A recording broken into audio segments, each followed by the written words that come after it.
Okay, so I decided to do a painting of a sunflower for a couple of reasons. Number one, it's quick, it's easy, and I wanted to get another video in before the end of the month. And number two, there's a certain freedom to it, and I think you'll enjoy it, and everybody loves sunflowers. So I put a ground down on my canvas, and I did that ahead of time because honestly I have to hold it in my lap to do it. It's hard to do it straight up like this. So the first thing we have to do, of course, is start with the drawing. Now the wonderful thing about flowers is you don't have to worry about the exactness of it. Actually, the exactness of it is the last thing you worry about. What you worry about is the feel of it. Now let's talk about sunflowers for a minute. This is an iconic sunflower photograph. You see them everywhere. And there's so many different types of sunflower paintings. Of course, the first one that comes to mind is always Van Gogh's. Van Gogh's sunflowers, the reason why they're so beautiful is because they have such a life to them, a fiery life to them. And a lot of times that can only be achieved with thicker direct paint. So although we're going to start with this and I'm going to put in a layer of color, if I were doing it on my own, I probably would do it all in one whack. And if you feel confident enough to do that, by all means, go for it. But I like to do these paintings almost in two stages, where one part it's all covered so that whoever wants to stop there can stop, and the other part is to take you to that next level. So let's start first. It's a circle, obviously, and you have to look at your rectangle and where it sits on it. Is it directly centered? Not really. It's a little bit over to the side. And I suggest that you do that because direct center always is a little awkward. I'm not sure why. It just always feels that way. So the first thing I'm going to do is I'm going to just find my circle. How big do I want that flower in comparison to the leaves? So let's say, counting the outer edges of the sunflower, that the flower is this big. Okay, which gives me less sky, but still has a ratio that's very similar on these sides. And less sky is fine. And then how big do we want the leaves? This leaf in front is quite beautiful, and it has a gesture to it that's very nice, so I want to keep that. Gestures to your paintings, I mean the things that are really make a painting really dramatic. First is light, second is gesture, unless it's a drawing, and then the gesture's the most important. So you should think of those two elements every single time that you paint. The gesture and the light. We have a stem here. I might make this leaf a little bigger, but first let me throw the stem in. I don't want too much of a stem because that's not as important. It's important that it's there because it's the stabilizing image, but it's not the most important of the leaf area. The next thing I'm going to do as I add this on is I'm going to think of the design element. In other words, the negative space. So I'm going to attach this leaf slightly so that it's not floating out in the middle of nowhere. And I'm looking at this space, and this space. And I think what I want to do is, first of all, I want to make this leaf a little more straight like this. If you have one area that's going off or close to the edge, it's always best to make another area on the opposing side that's close to the edge too, and that will balance the image. I am going to make this leaf a little bigger. I'm going to make it bigger through here and attach it more here so that it's front and center. All right. Now we need to find the ratio of petal length to the circle. So we could measure it by doing this, okay, but I think what I'm going to do is I'm going to just judge it. It's pretty big, but I don't want it to overpower it. So I'm going to make it about that big. All right. Now, the petals. I'm going to show you how to do this in the way that flowers are supposed to be painted. I'm not going to draw this straight through with every single petal following every single thing, because first of all, that'll drive you crazy. And second of all, it'll drive me crazy. And it's not necessary. It's just not necessary. So what I'm going to do instead is I'm going to take a mixture that I made of alizarin crimson, yellow ochre, and a little bit of cadmium red medium. So if at home, if you're using the acorn colors we use at the studios, it would be alizarin crimson, the light red, and yellow ochre. And now, of course, amounts make a difference. So you want to use a fairly good amount of alizarin crimson so that you get this deep, burntish kind of orangey brown. It's not really brown, but it's kind of an orangey color. Now, here, this is a really important part. Squint your eyes when you're looking at the photograph and find the abstractions of the shapes. So I see a dark here. I see a dark here. It's very dark kind of all the way around, so I'm going to just go around that centerpiece.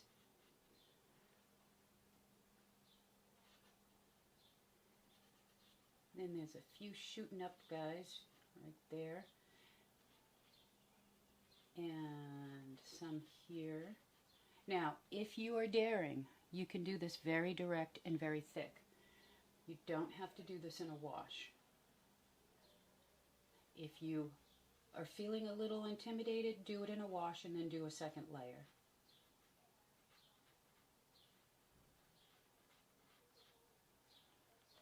I'm kind of doing a combination. Now the light is coming from, we of course should speak about this because this is very important. So the light's coming from this angle here. These are slightly curved forward, which throw them into shadow. These are slightly curved up, which throws it into the light. So it's always good in the back of your mind to know where that light is. There's also another circle in here, and it's really dark up through here and just kind of suggested through there.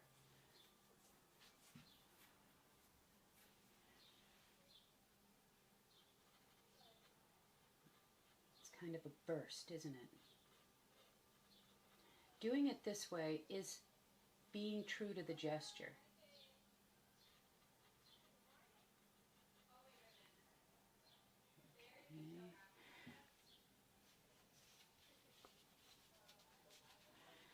Alright, now let's go with the next color. The next color is kind of an orangey color. So you're going to make an orange with red and yellow, but you're going to neutralize it down with a little tiniest bit of dark blue. And I mean the tiniest bit.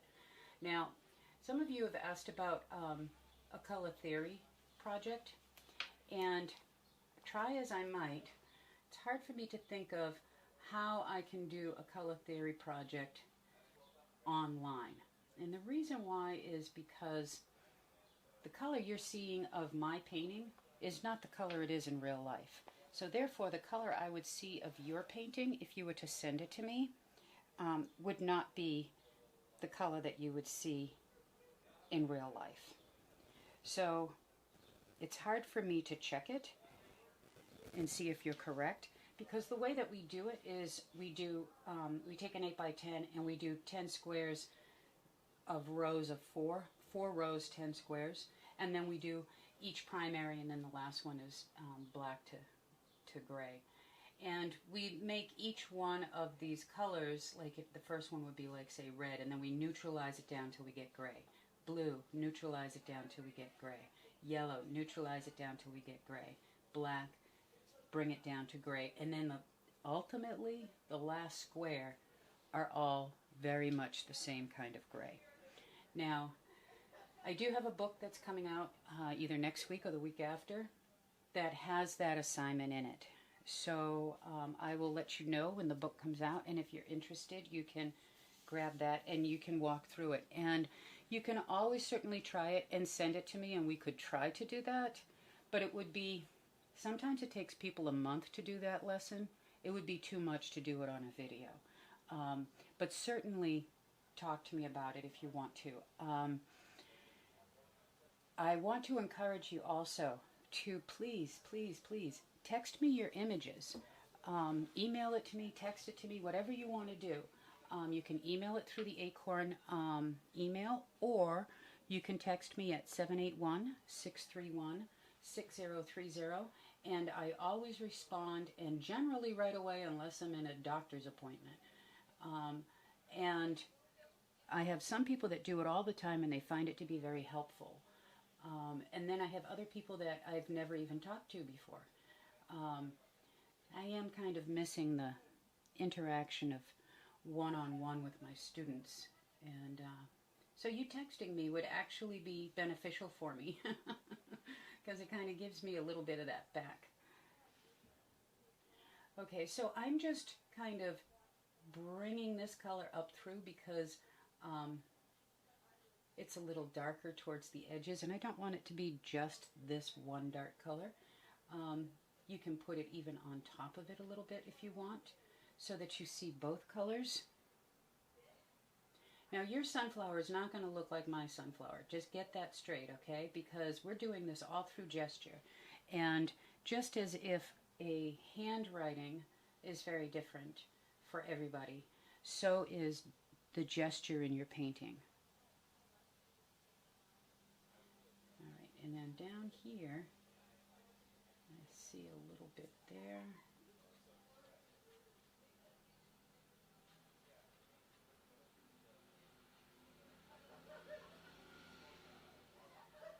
You're going to hear a lot of giggling. My husband is teaching a figure class out in the yard. I love to hear them laughing. Usually I'm painting when they're out there.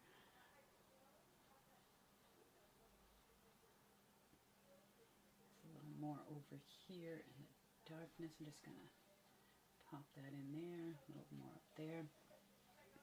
Okay, so now if you notice, that color that I put in there is also similar to what's around here. So, actually it might be a little bit darker. It's I'm going to use a little bit of the grisaille color and a little bit of that orange that we had. So the grisaille color, as usual, was alizarin crimson, yellow ochre, and a little bit of dark blue. So I'm just going to pop this in here because we're going to put some other details on there too.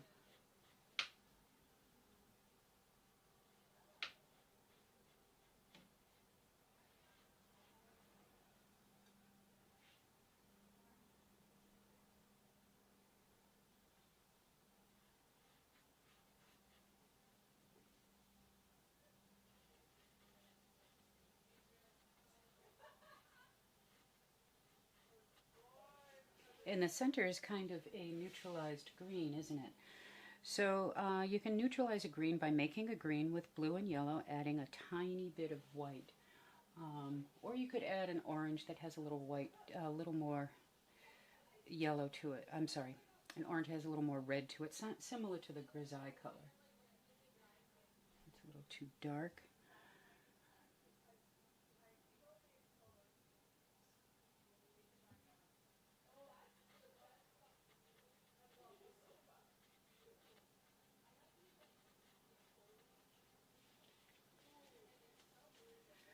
Okay, looks pretty dull right now, doesn't it?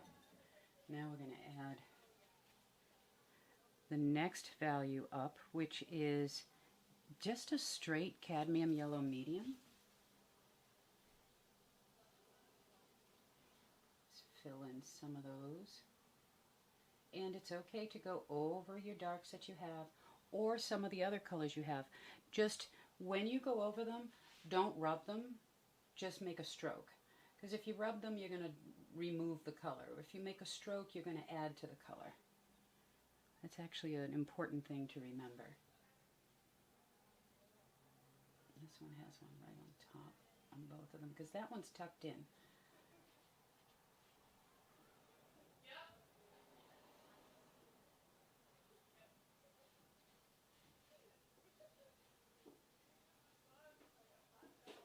Okay, and then a little bit here.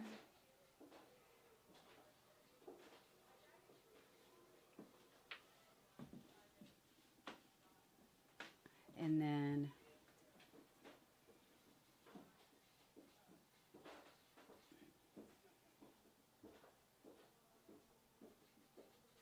some up here. Now some of you might be wondering, why didn't we do the background first? Well, you know, oil painting, it doesn't really matter. Watercolor, I believe you really should. But oil painting, it doesn't really matter.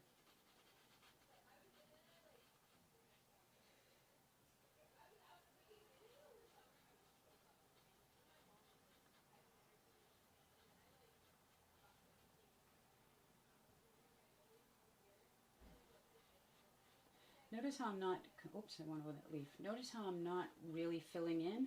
I'm not being really careful, you know, to fill in, because we're going to add another color on top of that too.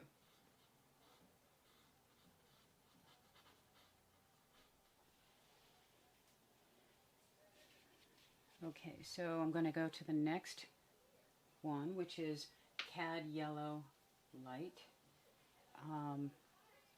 Just Cad Yellow Light straight. If you can use pure cadmiums when you're working, whether it's a hue or not, when I say pure cadmiums, I mean using it straight from the tube. Sunflowers are a great way to do that, and I definitely would when you can. So I'm just going to add this on top. And if you want to define more of a petal at this point, you can.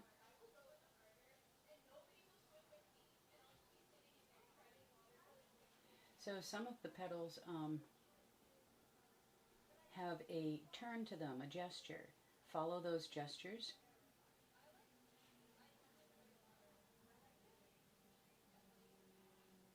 Some of the color crosses over in petals. So you can do that too.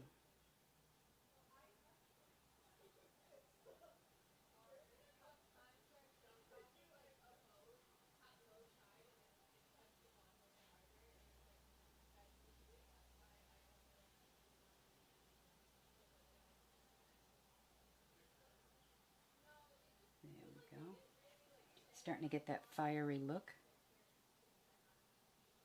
Some of it, they only have the lights on the tips of them. So up here it's down the bottom. Up here it's just the tips. I'm sorry, here it's in the middle. Up here it's just the tips.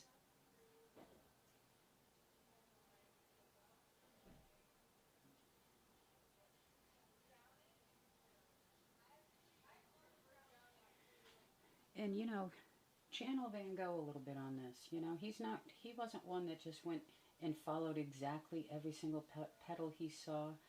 Instead, what he did was he followed every petal he felt.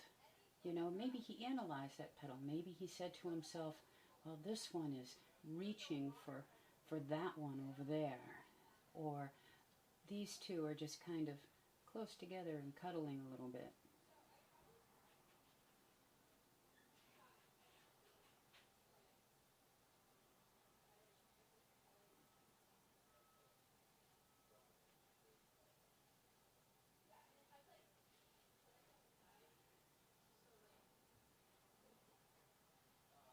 And this has the tips too, but then there's one that reaches down.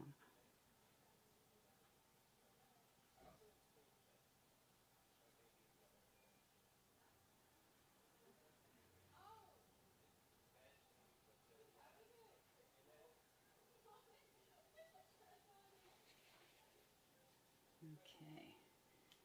Now, in through here, there's a little bit of space there, so I'm going to bring that same color straight in.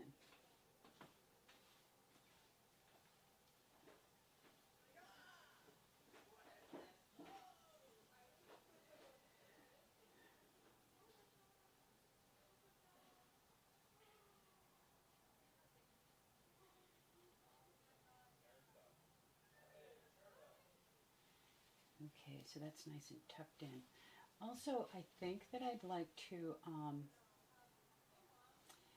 maybe lighten that a little bit and maybe add some stuff in here. So let's first tone that down a little bit with some of the orange.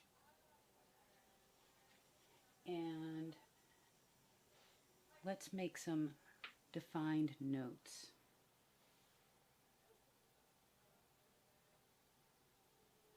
I like to refer to defined notes as areas of dark that are anchoring. So anchoring meaning that it has weight to it.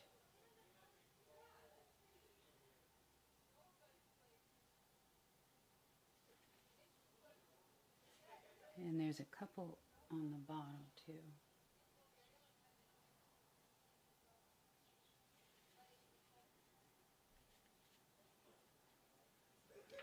Okay, now this in the center of this thing there are some lighter orangey colors and some spots of darker colors. Let's start with the darker ones first. I'm going to thin out the paint a little bit because I'm using the number 2 master stroke round. So you want to make sure that it's loosened out. And I'm just going to make a suggestion, a gesture of some darks in there.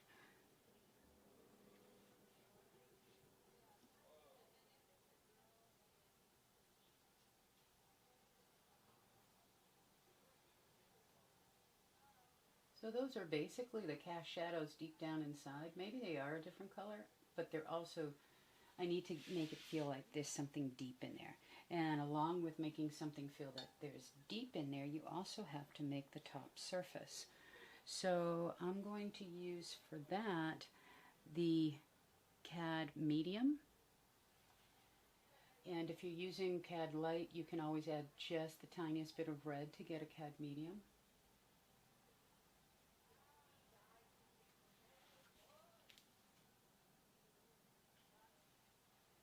You don't want to go too light with that.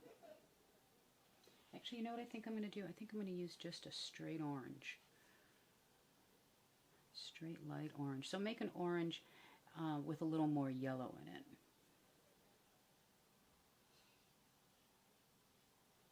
Let's see if this is not too dark. That's kind of dark. Let's lighten it up a little more.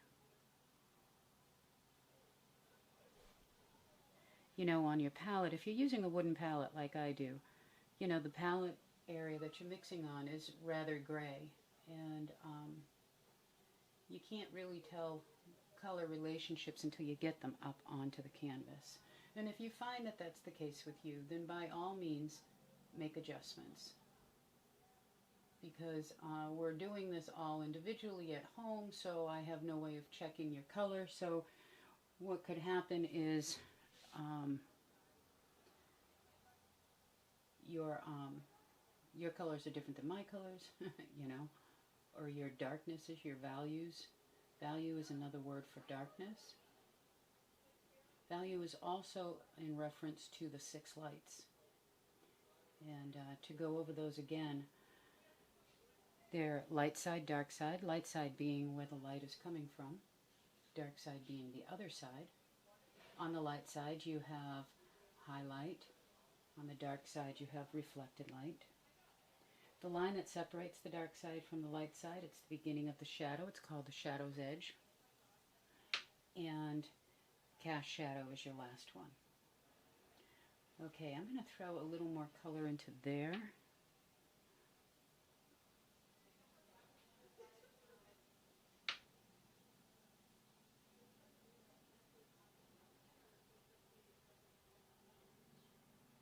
Do you see how important that dark that I first threw in there is now? It definitely separates the two, because in reality, this should be a little darker, but you can't get that feeling of this being above this without that.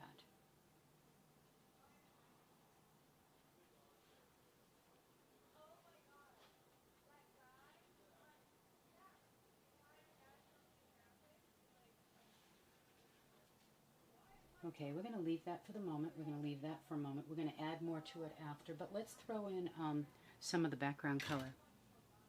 Now, the background is actually, it's a beautiful blue sky. Sometimes it's hard to make that blue in a painting and have it be real, but I'm going to go for it because this is one of those iconic sunflower pictures, and those skies are always that blue. Sorry about the beeping. For the blue, I'm going to use a cobalt blue. And the reason why is because the cobalt blue gives me a better sky blue. Sorry, that's the trash truck. If you don't have a cobalt blue, then what I want you to do is take ultramarine blue and some white and try to find it that way. And if it feels a little too cool, add the tiniest speck of yellow to it. It'll just, remember, it'll make it go green, so don't add too much. Whoa. Isn't that an amazing color? I'm not a person that has a tendency to lean towards blue. In other words, I don't have blue clothes other than blue jeans. And I don't have a lot of blue in my house. But in a situation like this, it is quite beautiful. Now, how are you going to get around there without turning that background color green? Well, you're going to go very directly. You're not going to rub, because if you rub, you're going to pull the yellow out and it's going to make it green. So what you're going to do is you're going to go right up to it, do a stroke. Because we're going to put some color on top afterwards of the petals.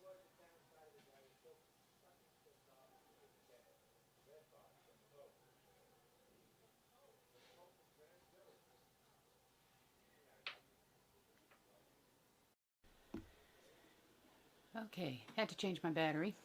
So I put a little bit of stuff here along the edges.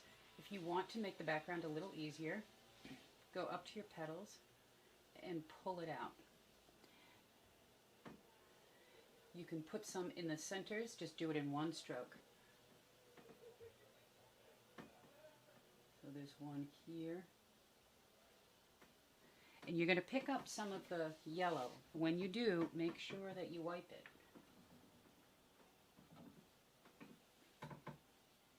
And grab more color.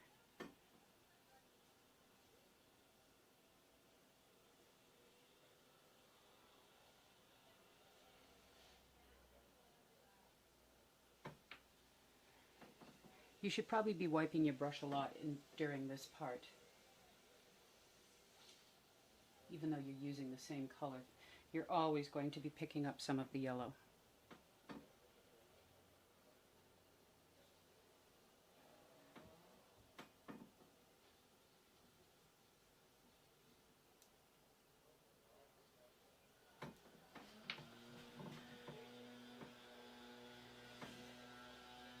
I usually do these videos early in the morning so we don't have a lot of outside noise.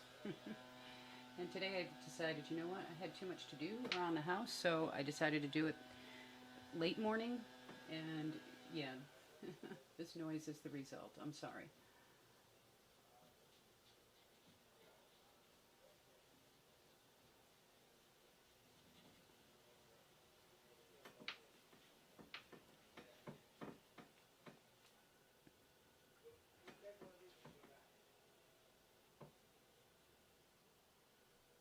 Also, I like to do videos in real time as opposed to me knocking in a whole area and then saying, okay, we've done this part, because, you know, I kind of want to feel like I'm painting along with you, you know, or you're painting along with me.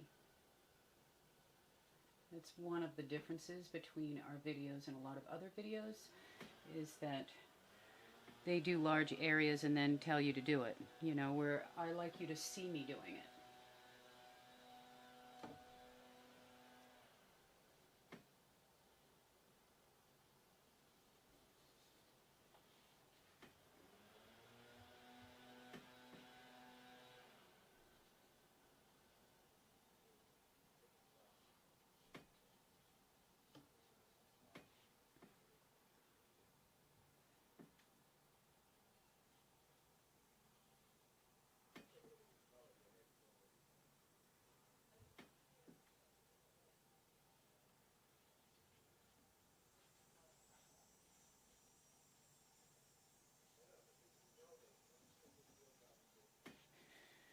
Okay.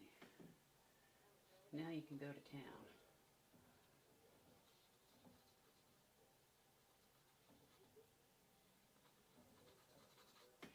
And fill in that whole sky area. You can even do the bottom too, around the leaves if you'd like.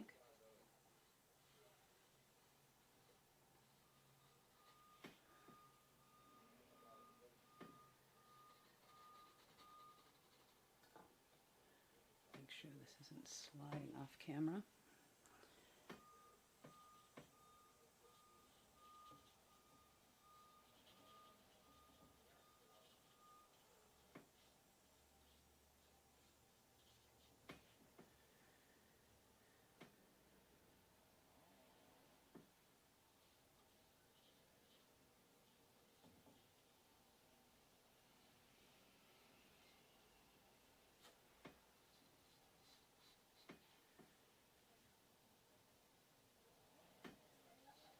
If you run out of blue and you have to make more, don't be afraid. You'll be able to do it. And being exact isn't necessarily as important because skies are not exact, even though these paintings, these photos often show that they look that way. They're usually a little bit lighter at the bottom anyway, which I think I'm going to do. I'm going to bring it down to about here. I'm just going to lighten it a little bit.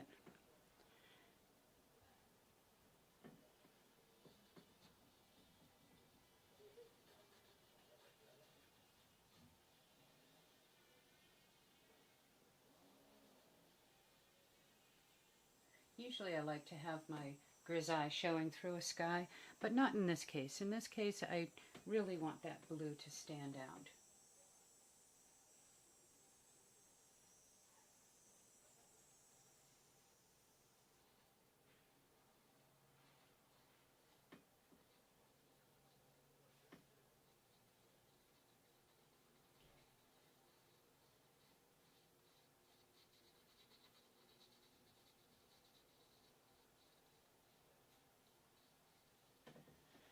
So to lighten the sky, I'm just going to add, should I add regular white or should I add unbleached? I think I'll add the regular titanium white to it.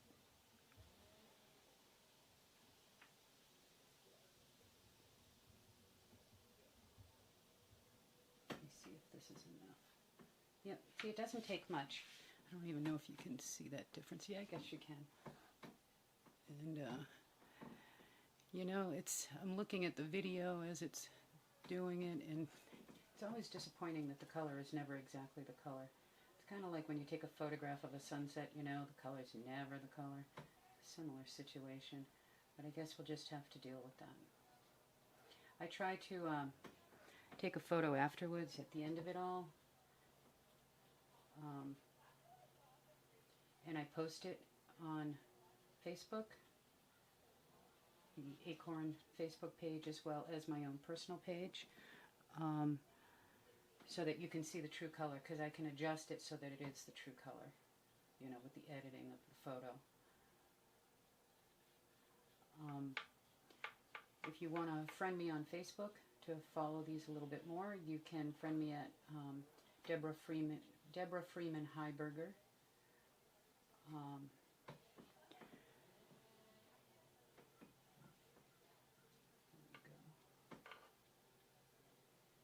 I also have an Instagram page that shows all my paintings all at once, which is a little easier if you want to just see my paintings. Not a whole lot of commentary on there, just a lot of paintings. My Facebook, I will often do paintings in stages to show you how I went about and why I made the choices that I made.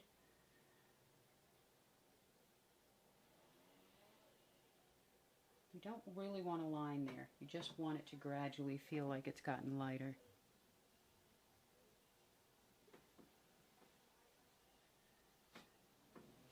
Sorry, this keeps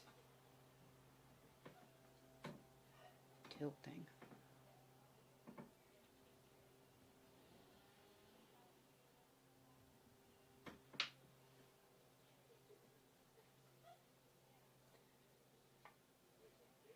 press as hard as I usually do because the painting goes flying on these videos. It's a little awkward for me to paint like this, you know. I can't press too hard, I can't be up close to it, you know, and of course I've got, you know, 59-year-old eyes, and I have to sit back to paint. It's very awkward. Sometimes I can't do the fine details that I like to do because I can't get up close to it.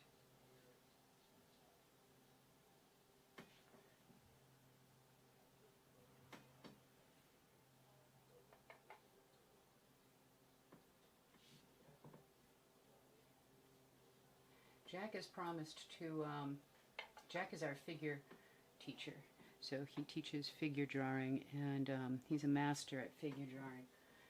And he has promised to do a video, probably with a model, and show you how he goes about to draw the model. He's pretty amazing, I have to say.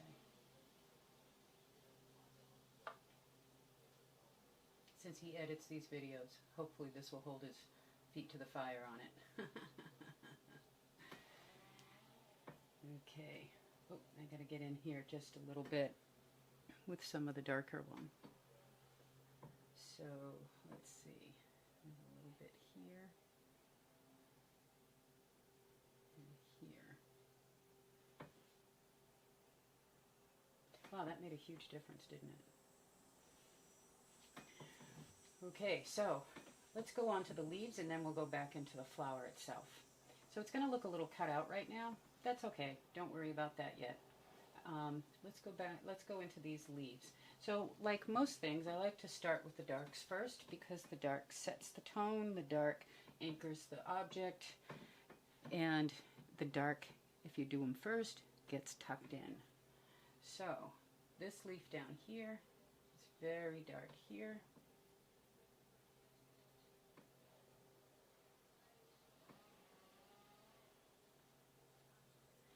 I forgot to bring up my number 2 filbert brush, so I'm using a number 4.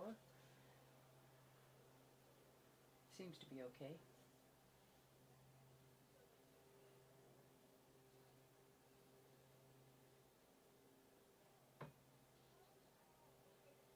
I like that little hook. Now, of course, I just picked up some blue on the brush, so I have to wipe the brush.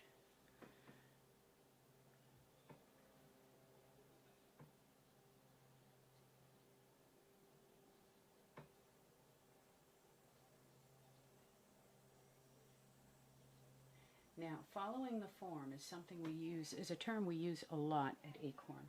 Following the form simply means putting your brush on the surface of the object and following its direction around, if it goes around. Planes are always on your mind when you're painting. Which is the plane? It's never about filling in and coloring. It's always about understanding the plane and the form. Patterns are also very good, so you find the pattern, then you follow the form. I often say to my kids that painting is very simple. It's a situation of finding the shape of the color, finding the color, the shape and the darkness, and then the color, and then following the form.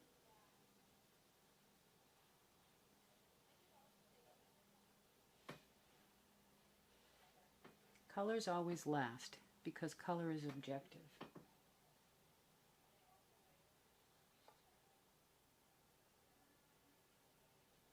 It's a little bit of an edge here, and it's probably smaller than I'm putting in, but I'll put the other stuff on top and it won't feel so thick. I'm going to fill this whole bottom part here in with the dark.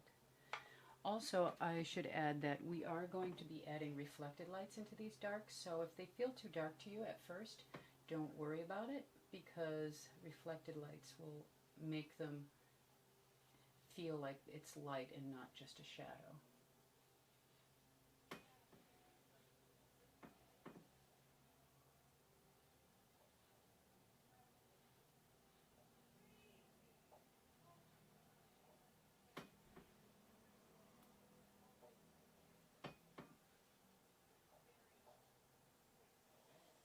bring this to a point.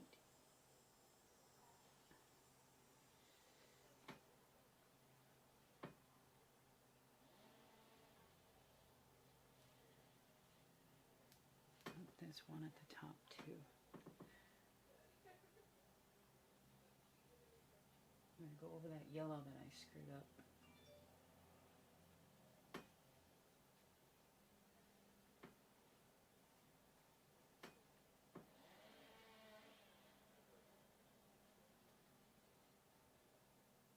There's some points on some of these leaves too. You can just pop those in. Okay, and so the next value is a kind of a medium. I'm going to go with this guy first.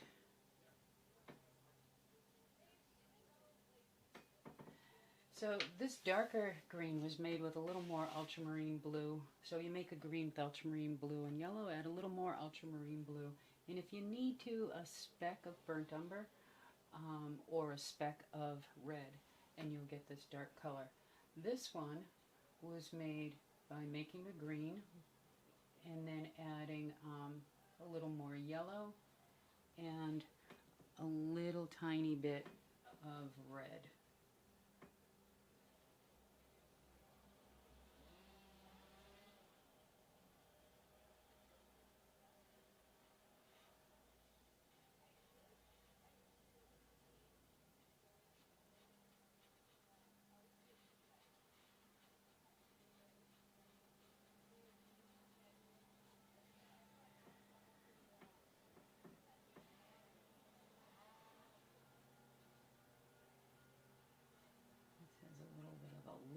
To it.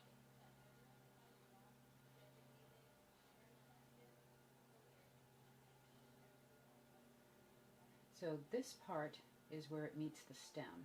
That's the tip of the leaf. We'll put some reflected lights and highlights in there in a minute. Let's just fill that in. It's always best. One of the things that I remember the most that Jack taught me, one of the most important things he taught me, and he's taught me a lot, is that whenever possible, when you're first learning how to paint, is to make it simple. Your darkest darks, and then your mediums. Then you can go in with your reflected lights and your highlights and all that stuff. Now, when you're more advanced in painting, you kind of do them all together, and you will get there. It's just you have to first understand how to see first, and by reducing it simply is the best way to learn how to see.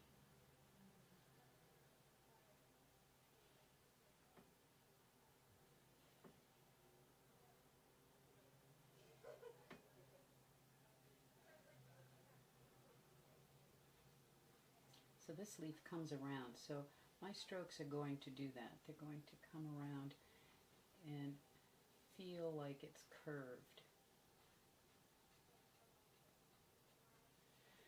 Excuse me.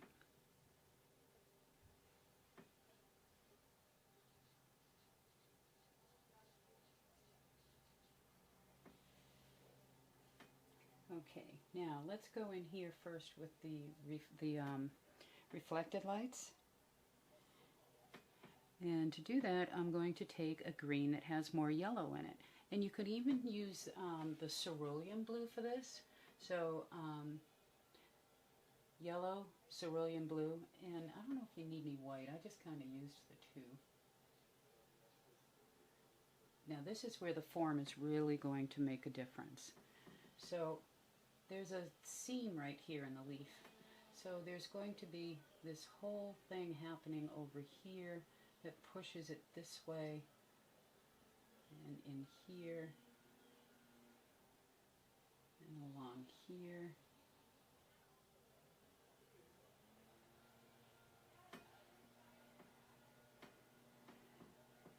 And then there's a wrinkle right here. Very thin on this side, wider on the other, and it meets it right to the edge of it.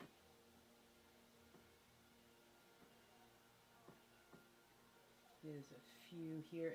These reflected lights here,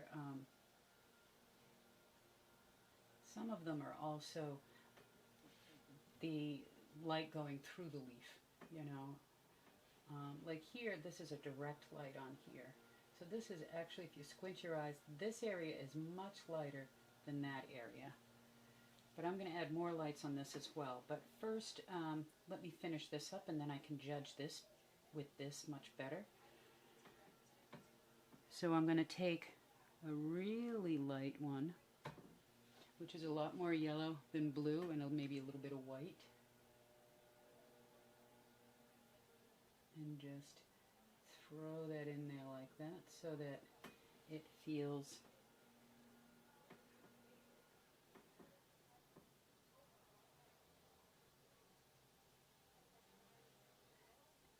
like the form.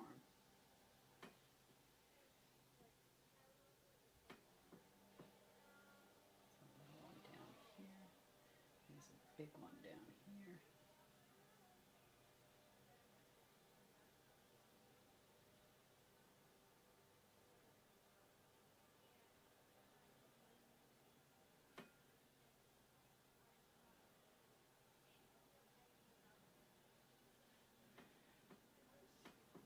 This one's a big one.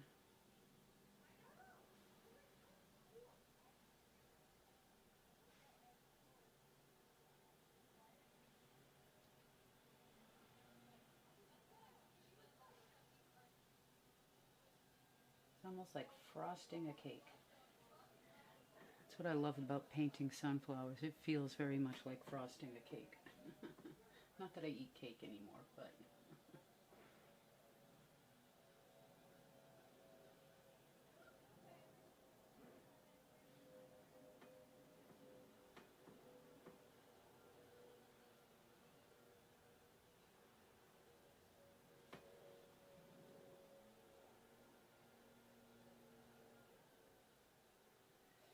Okay, we need a reflected light in there because that's become a hole. When your shadows are too dark, they become holes. Now, this is going to sound really bizarre, but so if that's a reflected light in there, what is it reflecting from? Well, it's reflecting from the sky, so we're going to throw in some of that sky color in there.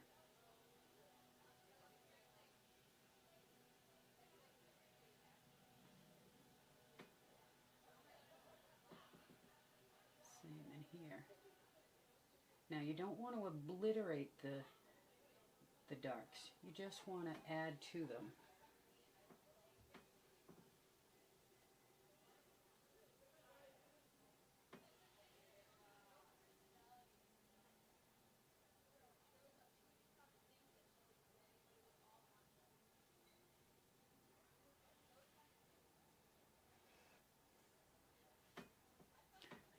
What I want to do is I want to add a few strokes going like this so that you can tell that that leaf is in front. And it's kind of weird because it's kind of the opposite of what you usually see. Usually you see it dark behind. But in this case, the dark is in front. Which brings me to the point of not all rules is set in stone when it comes to painting. I mean, certainly the science of light is set in stone. And color theory and how to control color is set in stone. But what you're normally used to is not. There is no real formulaic way. So you have to be really careful about that. Okay, let's go back into this beautiful flower. So when I squint my eyes, I see that the flower doesn't have enough lights in it. So I took cad yellow light, added a little bit of white to it,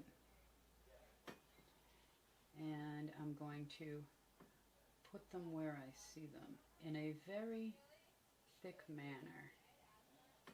So like I said before, you could leave it where we had it, or you could take it to this next layer. Don't be afraid. Go for it.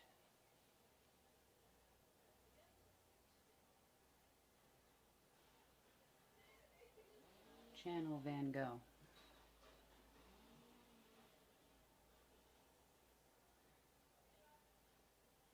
Look at how thick I have the paint on my brush.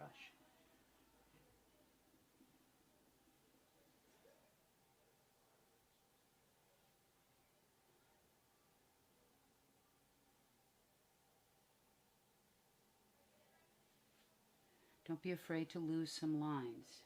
Don't be a slave to the drawing when it comes to this.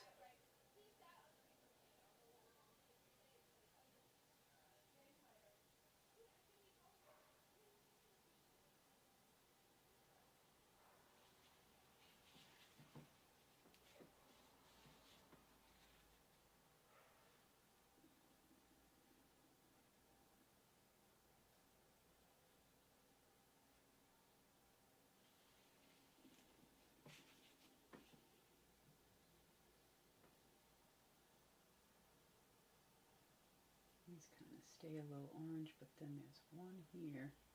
I was going to pick up that blue.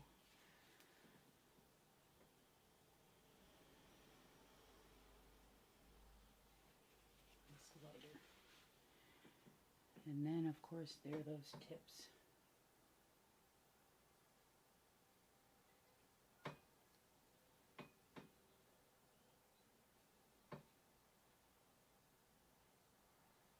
So this is direct painting at its best, you know, as far as really how to do it. You know, you're not really preparing a bottom layer for the next layer. What you're really doing is you're just layering.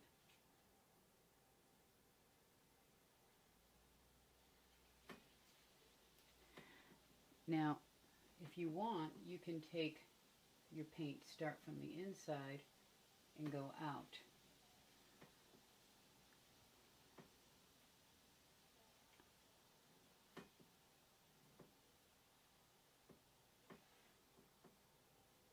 But make sure you wipe that brush because you're going to pick up the blue.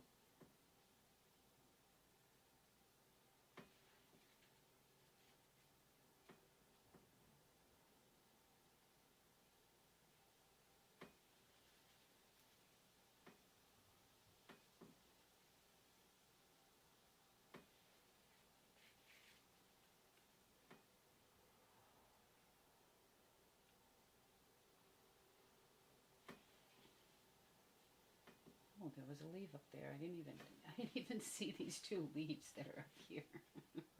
That's okay. We don't need them. It's funny how you can look at something and just not see it. Okay. Now I'm going to take the lining brush again.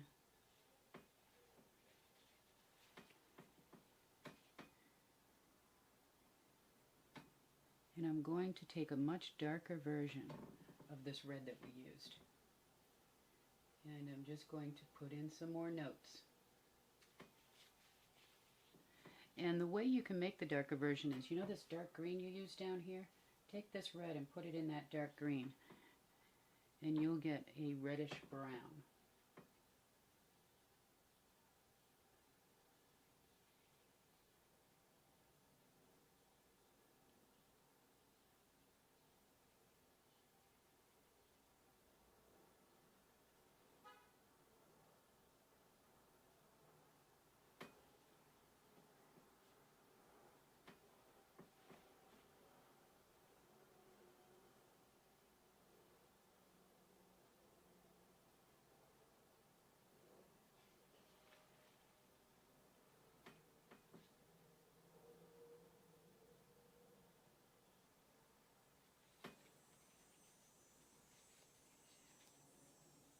Also, I'm going to darken this area down here a little bit.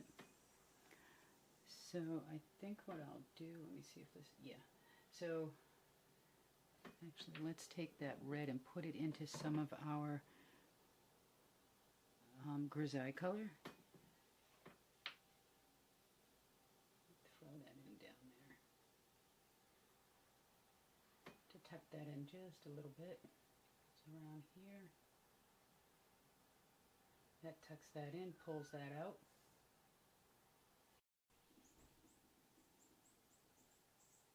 Oop, Sorry, I thought the camera stopped.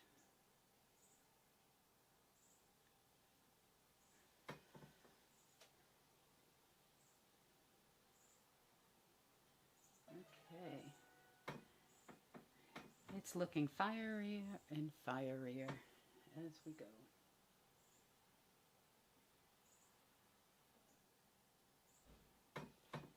All right, and there you have it. This is a lot more alive than that. So, let's see what you can do. And don't forget to text me your images. I'd love to see them. You guys have a great day.